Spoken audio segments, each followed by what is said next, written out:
माझ्या प्रिय मित्रमैत्रिणींनो आणि भाविक भक्तांनो, माझ्या परमभक्ती सागर चॅनेलमध्ये आपल्या सर्वांचं मनपूर्वक स्वागत आहे. मी या चॅनेलच्या माध्यमातून आपल्यापर्यंत भगवद्गीता ही मराठीमध्ये पोहोचवण्याचा प्रयत्न करणार आहे.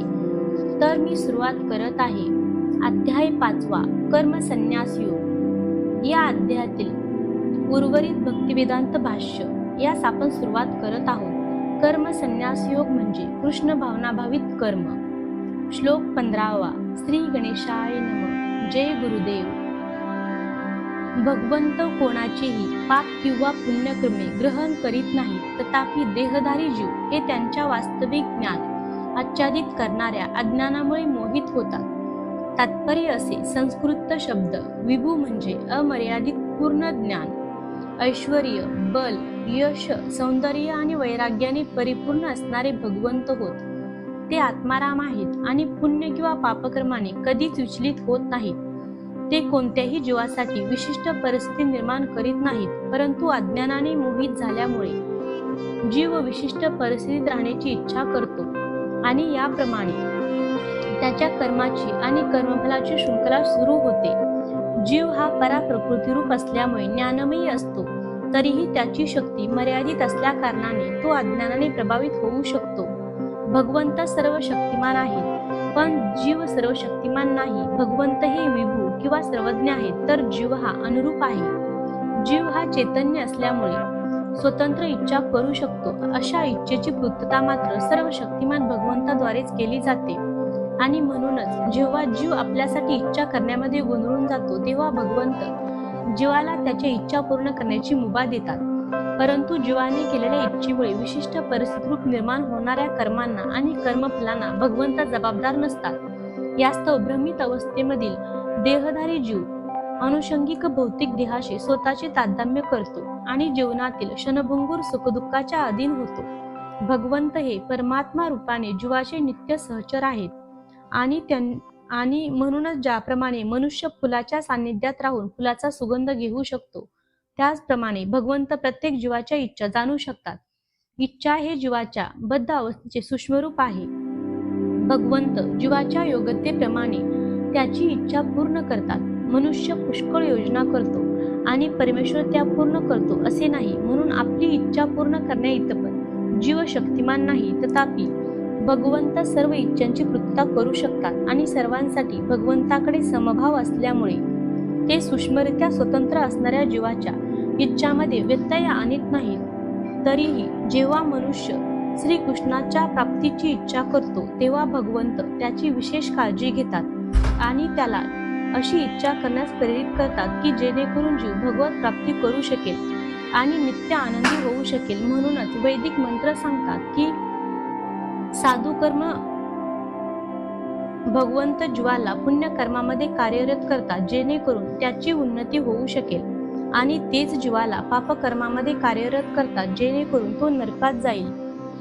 जीव आपला सुखदुःखामध्ये पूर्णपणे अवलंबून आहे. ज्याप्रमाणे वायूद्वारे ढग ओढले जातात, त्याचप्रमाणे भगवंताच्या इच्छेद्वारे जीव स्वर्ग किंवा नरकामध्ये जाऊ शकतो. म्हणूनच देहधारी जीवाची कृष्ण भावनेची उपेक्षा करण्याची अनादी कालापासून चालत आलेली इच्छा त्याच्या भ्रमित होण्यास कारणीभूत होते. म्हणूनच स्वरूपात जीव जरी सच्चिदानंद असला, तरी त्याच्या सूक्ष्मत्वामुळे त्याला आपल्या भगवत सेवेच्या वास्तविक मूळ स्वरूपाचे विस्मरण होते आणि तो अज्ञानग्रस्त होतो. अज्ञानाच्या प्रभावामुळे जीव म्हणतो की भगवंत हेच आपल्या बद्ध अवस्थेत जबाबदार आहेत. वेदांत सूत्रही याला पुष्टी देते. वास्तविकपणे भगवंत कोणाचा द्वेषही करीत नाहीत आणि कोणावर आसक्ती भावही ठेवत नाहीत. केवळ वरकरणी असे दिसते. परंतु जेव्हा अज्ञानाचा नाश करणाऱ्या ज्ञानाचे जीव प्रबुद्ध होतो, तेव्हा ज्याप्रमाणे सूर्य दिवसा सर्व वस्तूंना प्रकाशित करतो, त्याचप्रमाणे त्याचे ज्ञान सर्व गोष्टी प्रकट करते. तात्पर्य. श्रीकृष्णांना जे विसरले आहेत ते निश्चितच भ्रमित झालेले असतात, परंतु जे कृष्ण भावनाभावित असतात ते मुळीच भ्रमित नसतात. भगवद्गीतेमध्ये सांगण्यात आले आहे की सर्व ज्ञानप्लविन ज्ञानेज्ञी सर्व कर्माणी आणि ज्ञान हे सदैव महत्वपूर्ण आहे. ज्ञान म्हणजे काय? 7व्या अध्यायातील 19व्या श्लोकामध्ये सांगितल्याप्रमाणे परिपूर्ण ज्ञानाची प्राप्ती. मनुष्य जेव्हा श्रीकृष्णांना शरण जातो तेव्हा होते. म्हणूनच बहुना जन्मनात्वे ज्ञानवात्मा प्रपदते. अनेकानेक जन्मानंतर जेव्हा परिपूर्ण ज्ञानी मनुष्य श्रीकृष्णांना शरण जातो किंवा जेव्हा कृष्ण भावनेची प्राप्ती करतो, तेव्हा ज्याप्रमाणे सूर्य दिवसा सर्व गोष्टी प्रकाशित करतो, त्याचप्रमाणे त्या मनुष्याला सर्व गोष्टी प्रकट होतात. जीव विविध प्रकारे मोहित होतो. उदाहरणार्थ, जेव्हा तो स्वतःला मूर्खपणे भगवंत समजतो, तेव्हा वास्तविकपणे तो अज्ञानाच्या जंजाळात पडतो. जर जीव हा परमेश्वर असेल तर तो अज्ञानाने मोहित कसा होऊ शकतो? भगवंत अज्ञानाने मोहग्रस्त होतात काय? जर असे असेल तर अज्ञान किंवा सैतान भगवंतापेक्षाही श्रेष्ठ असले पाहिजे. वास्तविक ज्ञानाची प्राप्ती परिपूर्ण कृष्ण भावनाभावित मनुष्याकडून होऊ शकते. म्हणून मनुष्याने असा प्रमाणित आध्यात्मिक गुरु शोधला पाहिजे आणि त्याच्या मार्गदर्शनाखाली कृष्ण भावनेचे ज्ञान जाणून घेतले पाहिजे. कारण ज्याप्रमाणे सूर्य अंधकार दूर करतो, त्याचप्रमाणे कृष्ण भावना निश्चितपणे सर्व अज्ञान दूर करते. आपण शरीर नाही व शरीराच्या अतीत आहोत याचे पूर्ण ज्ञान जरी मनुष्याला असले तरी कदाचित त्याला आत्मा आणि परमात्मा यांच्यामध्ये भेद करता येणार नाही. तरीही जर त्याने परिपूर्ण प्रमाणे कृष्ण भावनाभावित आध्यात्मिक गुरूंचा आश्रय घेण्याची काळजी घेतली तर तो सर्व गोष्टी योग्य प्रकारे जाणू शकतो.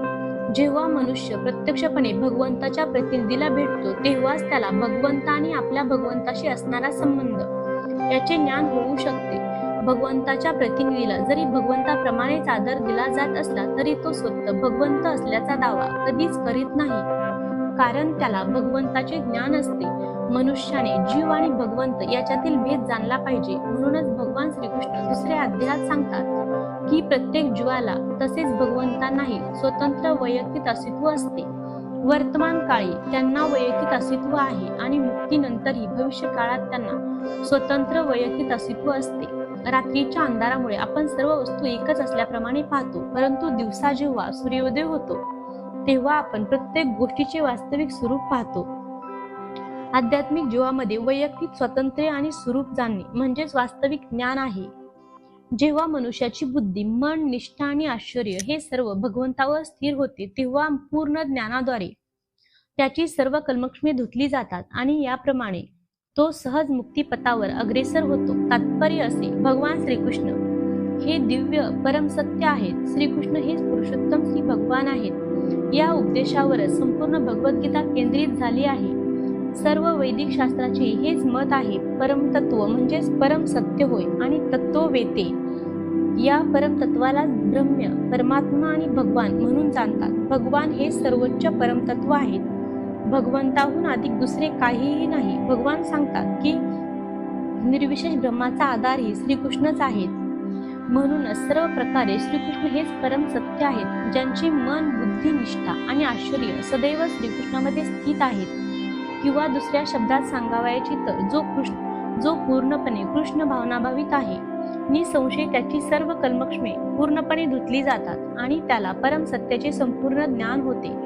कृष्ण भावनाभावित मनुष्य निश्चितपणे जाणतो की श्रीकृष्णामध्ये द्वैत्य आहे आणि अशा दिव्य ज्ञानाने युक्त झालेला मनुष्य मुक्तिपथावर उत्तरोत्तर प्रगती करू शकतो. विनम्र साधू व्यक्ती यथार्थ ज्ञानाच्या आधारे विद्या विनय संपन्न ब्राह्मण, गाय, हत्ती, कुत्रा आणि चांडाळ या सर्वांना समदृष्टीनेच पाहतो. तात्पर्य, कृष्ण भावनाभावित मनुष्य जाती किंवा योनी यामध्ये मुळीच भेद करत नाही. सामाजिक दृष्ट्या ब्राह्मण आणि चांडाळ हे भिन्न असतील किंवा योनीचा विचार करता कुत्रा, गाय आणि हत्ती हेही भिन्न असतील, परंतु विद्वान पंडिताच्या दृष्टीने हे शारीरिक भेद निरर्थक आहेत, कारण ते सर्व भगवंताशी संबंधित आहेत आणि भगवंत परमात्मा आपल्या विस्तारित रूपाद्वारे प्रत्येकाच्या हृदयामध्ये स्थित आहे. परम सत्याचे असे हे ज्ञान म्हणजेच वास्तविक ज्ञान आहे. निरनिराळ्या जाती किंवा योनीमधील शरीरांचा विचार केल्यास भगवंत प्रत्येकावर सारखेच दयाळू असतात, कारण ते प्रत्येक प्राणीमात्राला मित्रत्वानेच वागवतात आणि जीवाच्या बाह्य स्थितीचा विचार न करता ते परमात्मा रूपाने प्रत्येक प्राणीमात्रामध्ये वास करतात. ब्राह्मण आणि चांडाळ यांचे शरीर जरी सारखे नसले तरी ब्राह्मण आणि चांडाळ दोघांमध्येही भगवंत हे परमात्मा रूपाने उपस्थित आहेत. शरीर म्हणजे विविध प्राकृतिक गुणाची भौतिक निर्मिती आहे, परंतु आत्मा आणि परमात्मा हे आध्यात्मिक गुणात्मक दृष्ट्या समानच आहेत.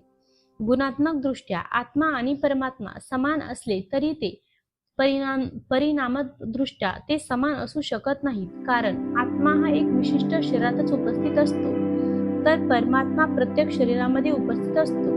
कृष्ण भावनाभावित मनुष्याला याचे पूर्ण ज्ञान असते आणि म्हणून तो खऱ्या अर्थाने विद्वान असतो आणि त्याला समदृष्टी असते.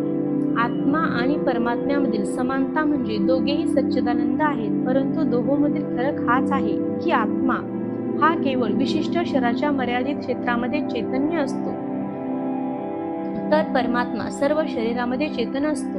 परमात्मा हा शरीरामध्ये कोणत्याही प्रकारचा भेद न करता उपस्थित असतो. ज्याचे मन एकत्व आणि समतेत स्थित झाले आहे, त्यांनी जन्म आणि मृत्यूच्या बंधनावर पूर्वीच विजय प्राप्त केला आहे. ते ब्रह्माप्रमाणेच निर्दोष आहेत आणि याप्रमाणे ते पूर्वीच ब्रह्मामध्ये स्थित झालेले असतात.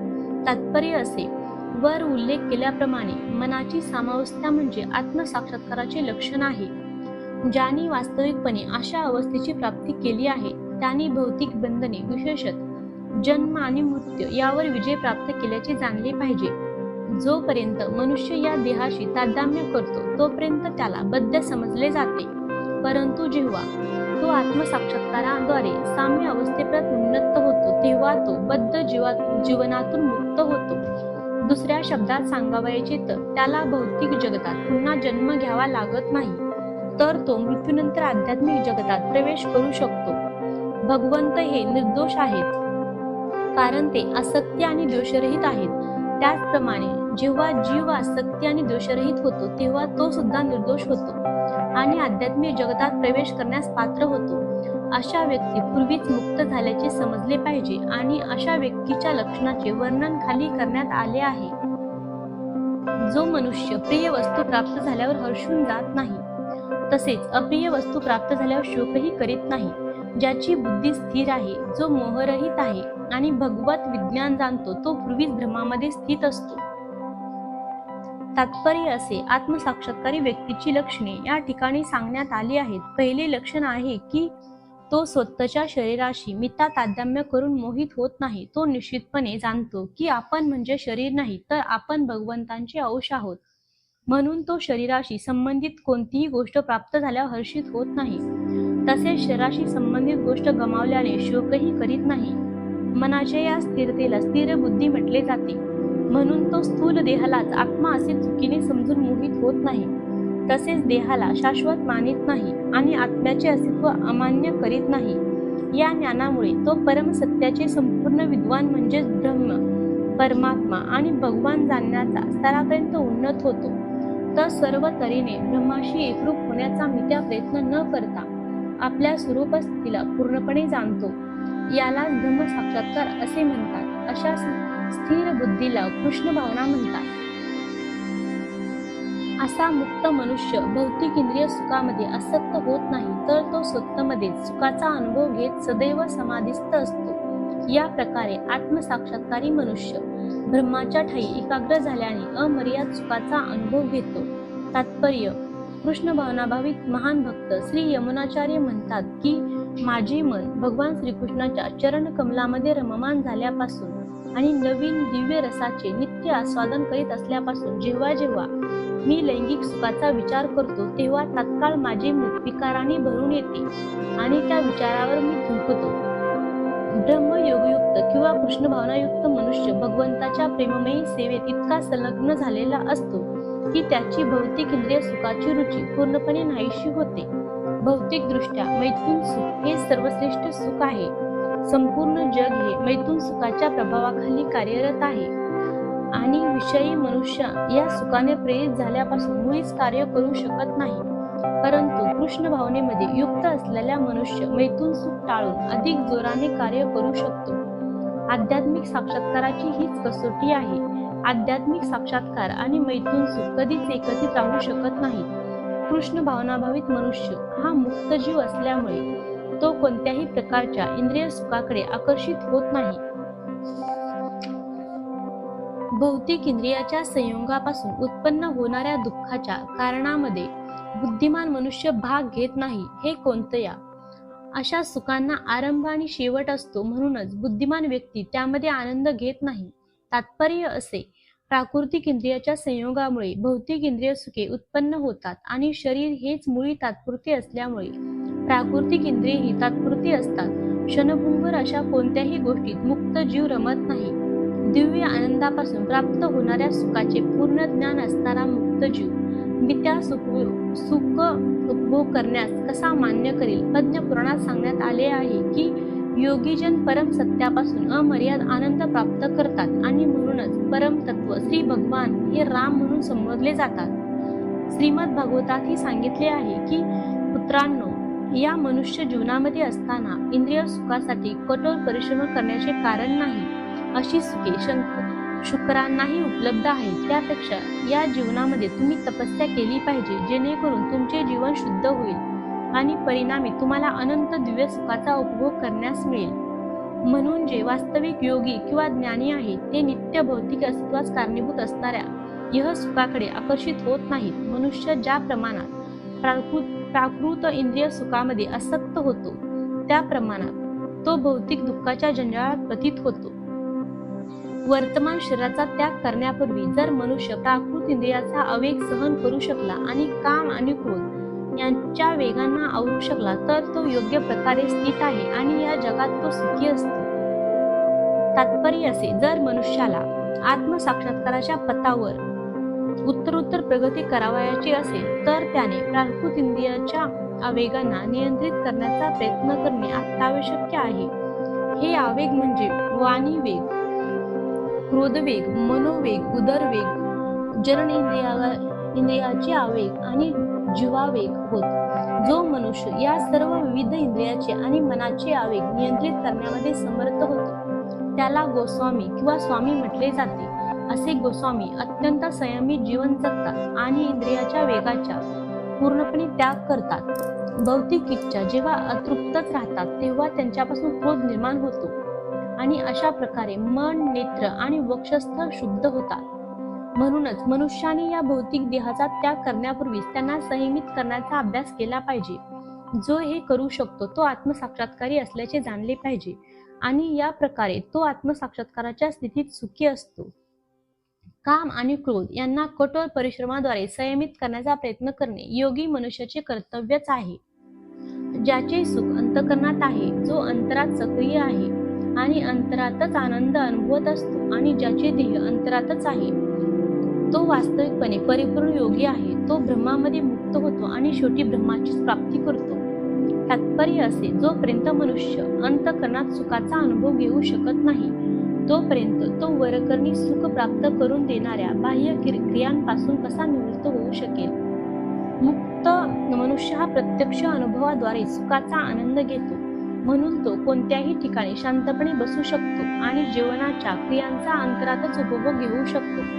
असा मुक्त मनुष्य बाह्य भौतिक सुखाची मुळीच अपेक्षा करीत नाही. या अवस्थेलाच ब्रह्मभूत अवस्था म्हटले जाते. या अवस्थेची प्राप्ती झाल्यावरही स्वगृही म्हणजेच भगवत धामात परत जाता येते, जे संशयापासून उत्पन्न होणाऱ्या द्वंद्वाच्या पलीकडे आहे, ज्याचे मन अंतरातच रममान झाले आहे, जे सर्व जीवाच्या कल्याणात कार्य करण्यामध्ये नेहमी व्यस्त असतात आणि जे सर्व पापांपासून मुक्त आहेत ते ब्रह्मामध्ये मुक्तीची प्राप्ती करू शकतात. तात्पर्य असे, पूर्णपणे कृष्ण भावनाभावित असलेल्या मनुष्यच खऱ्या अर्थाने जीवाच्या कल्याणात कार्य करू शकतो. श्रीकृष्ण हेच सर्व गोष्टीचे उद्गम आहेत. त्याचे ज्ञान वास्तविकपणे जेव्हा मनुष्याला होते तेव्हा ते भावनेमध्ये तो जे कार्य करतो त्या सर्वाचे कल्याणात असते. श्रीकृष्ण हे परमभोक्ता, सर्वश्रेष्ठ अधिपती आणि परम मित्र आहेत. या गोष्टीची विस्मृती ही मानव समाजाच्या दुःखास कारणीभूत ठरते. म्हणूनच संपूर्ण मानव समाजामध्ये या भावनेची पुनर्जागृती करणे हे सर्वोच्च कल्याणकारी कर्म आहे. ब्रह्मामध्ये मुक्ती प्राप्त झाल्यापासून मनुष्य अशा प्रकारचे सर्वोत्तम कल्याणकारी कर्म करू शकत नाही. कृष्ण भावनाभावित मनुष्याला श्रीकृष्णाच्या सर्व श्रेष्ठत्वाविषयी मुळीच संदेह नसतो, कारण तो सर्व पापातून पूर्णपणे मुक्त झालेला असतो.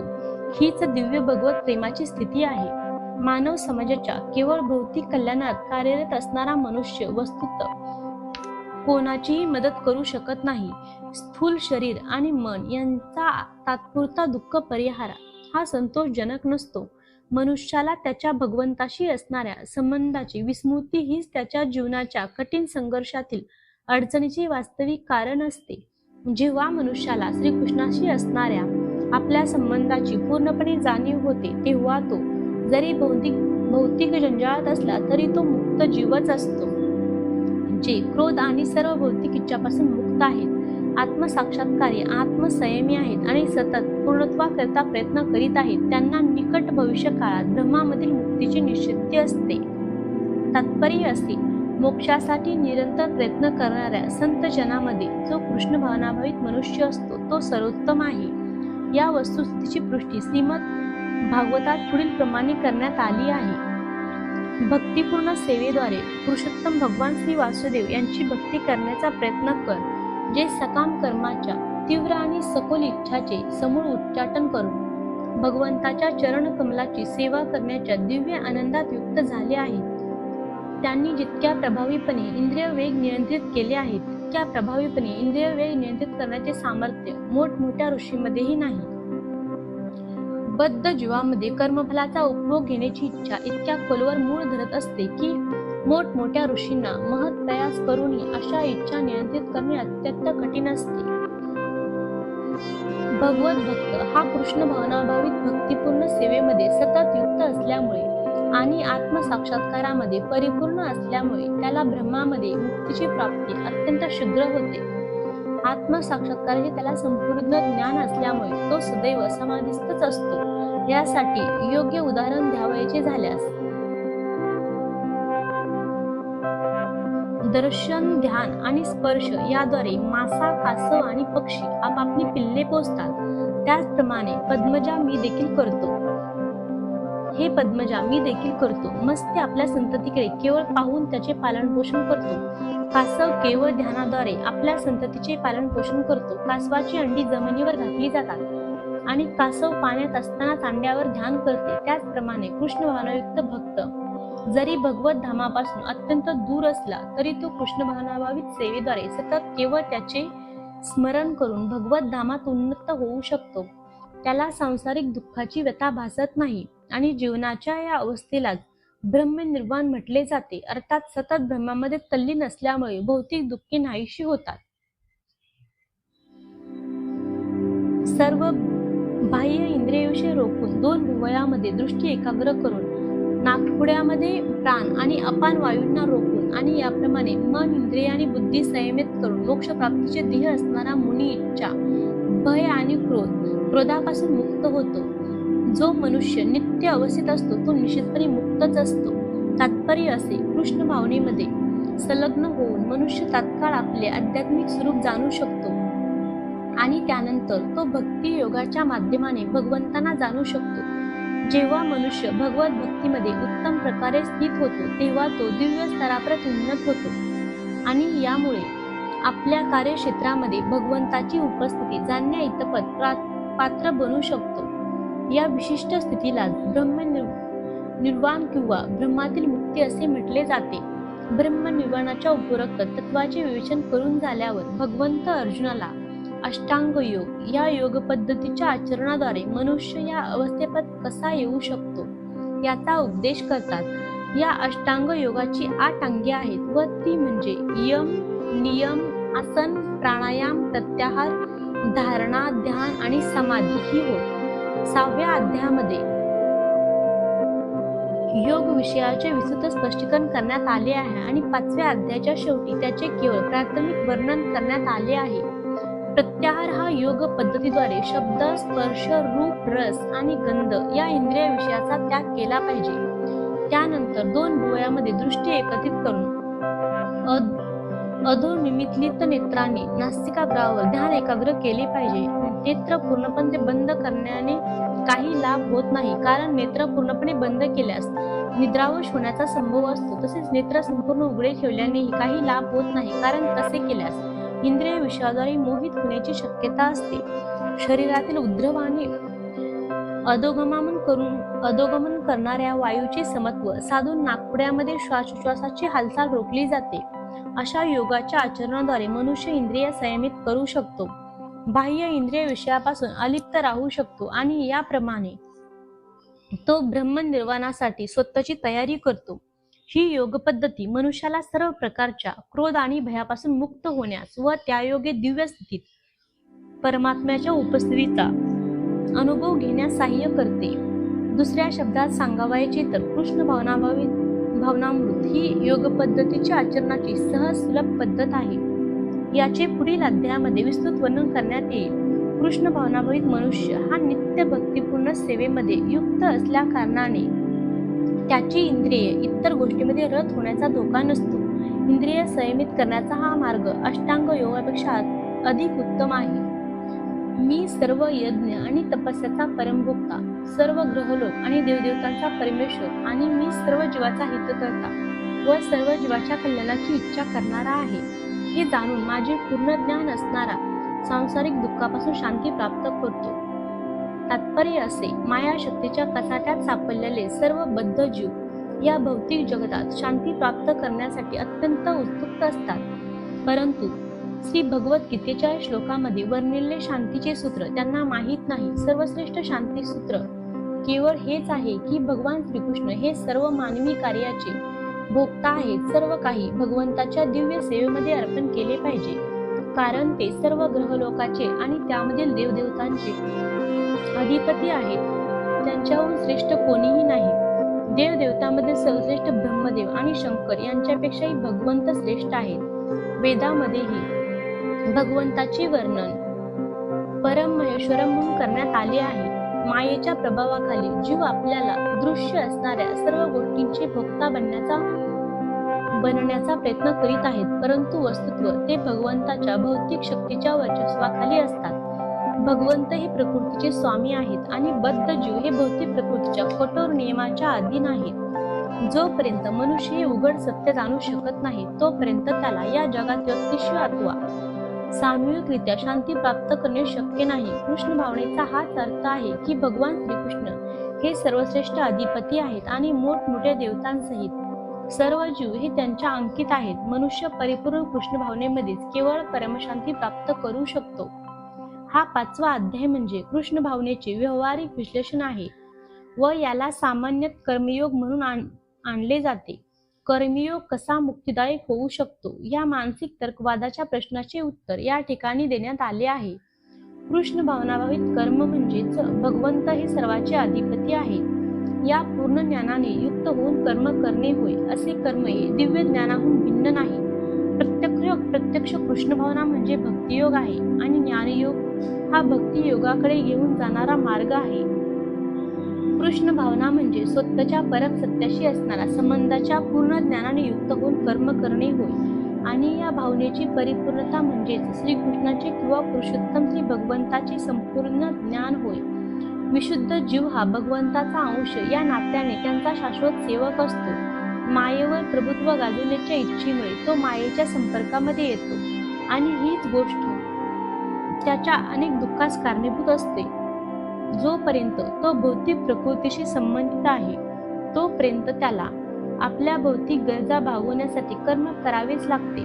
तथापि भौतिक प्रकृतीच्या अधिपत्याखाली असतानाही कृष्ण भावना त्याला आध्यात्मिक जीवनाप्रत उन्नत करते.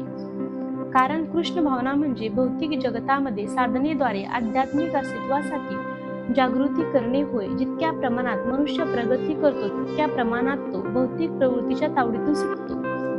भगवंत कोणाच्याही बाबतीत पक्षपात करत नाहीत. सर्व काही मनुष्याच्या कृष्ण भावनेतील कर्तव्याच्या व्यावहारिक आचरणावर अवलंबून असते आणि यापासूनच त्याला सर्व प्रकारे इंद्रिय संयमित करण्यास आणि काम आणि क्रोधावर विजय मिळवण्यास मदत होते. उपरोक्त विकारांना नियंत्रित करून जो कृष्ण भावनेमध्ये दृढ राहतो तो वास्तविकपणे दिव्य स्थिती किंवा ब्रह्म निवारणामध्ये राहतो.